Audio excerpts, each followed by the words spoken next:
একটি ছোট্ট গ্রাম শ্যামপুর। সেখানে বাস করত এক গরিব ছেলে মদন। সে ছিল অত্যন্ত সৎ ও পরিশ্রমী।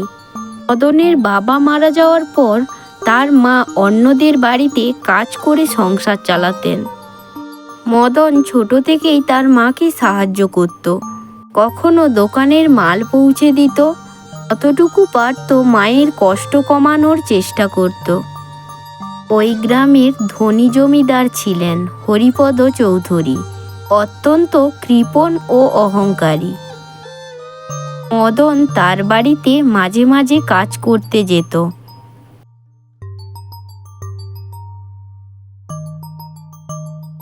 একদিন হঠাৎ জমিদার হরিপদর সোনার গলার চেন হারিয়ে যায়।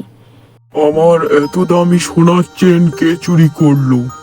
যারা বাড়িতে কাজ করছে তাদেরই মধ্যে কেউ না কেউ নিয়েছে।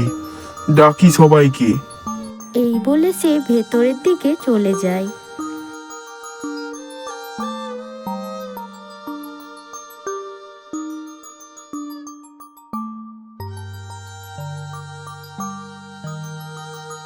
তারপর বাড়ির চাকরদের ডাকাডাকি করে এক জায়গায় জমা করলো জমিদার।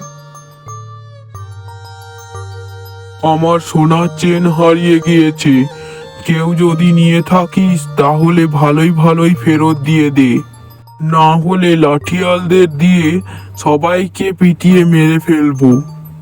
তাদের মধ্যে একজন চাকর বলে উঠল, জমিদার মশাই, আমরা তো অনেক দিন থেকেই আপনার বাড়িতে কাজ করছি। আমরা কি করে এটা করতে পারি? এটা মনে হচ্ছে মদনের কাজ। ওকে একটু ডেকে জিজ্ঞাসা করুন। জমিদার রেগে বলল, ধরে নিয়ে আয় মদনকে। ওই চুরি করতে পারে, ওর বাড়িতে বড় অভাব।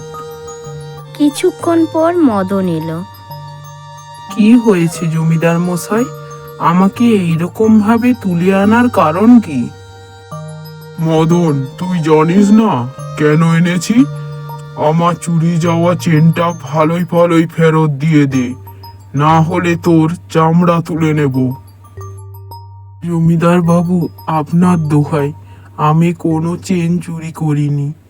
গরিব হতে পারি, কিন্তু চোর নই। আমাকে ছেড়ে দিন বাবু। তুই তাহলে এইভাবে মানবি না? লাঠিয়াল, ওকে মেরে নদীতে ফেলে দাও।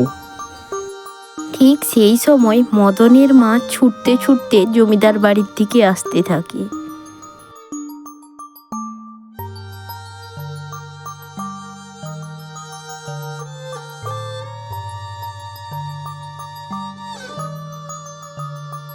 মদনের মা এসে বলল, এ কি বাবু, আপনার দোহাই, আপনি না জেনে ওকে এই রকম শাস্তি দিবেন না। আমরা গরিব হতে পারি, কিন্তু চোর নই। জমিদার বাবু রেগে বললেন, তুই চুপ কর বুড়ি, তোর ছেলেই চুরি করেছে। যদি সত্যিই চুরি না করে থাকতো তাহলে আমার চেনটা কোথায় গেল বল? জমিদার মশাই মদনকে বাড়ি ছেড়ে চলে যাওয়ার আদেশ দিলেন। তার কিছুদিন পরই মদন বাড়ি ছেড়ে চলে যায় শহরে।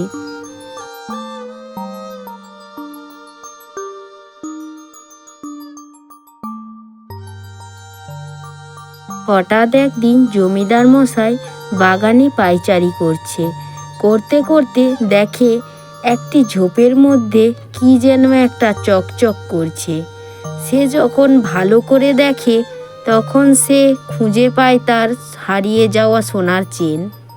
আমি কি বড় ভুল করলাম, না বুঝে একজন গরিব সৎ ছেলেকে চোর অপবাদ দিলাম। আমি এর প্রায়শ্চিত্ত করব। এইভাবে জমিদার তার দলবল নিয়ে মদন ও তার মাকে খুঁজে।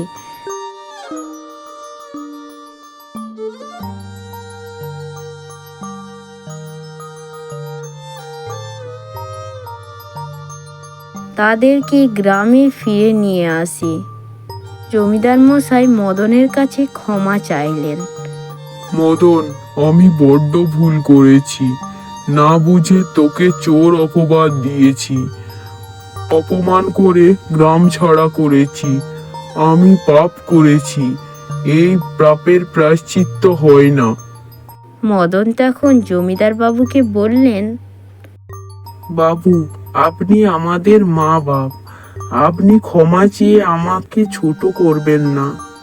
এইভাবে জমিদার পাপের প্রায়শ্চিত্ত করার জন্য মদনকে বাড়ি ও জমি দান করে এবং জমিদার বাড়ি দেখাশোনার জন্যও তাকে রেখে দেয়। মানুষ সৎপথে থাকলে একদিন না একদিন সত্যের জয় হবেই।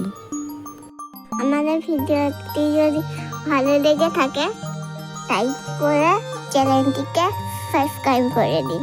আরও মজাদার ভিডিওটি দেখার জন্য কমেন্ট করে দিন।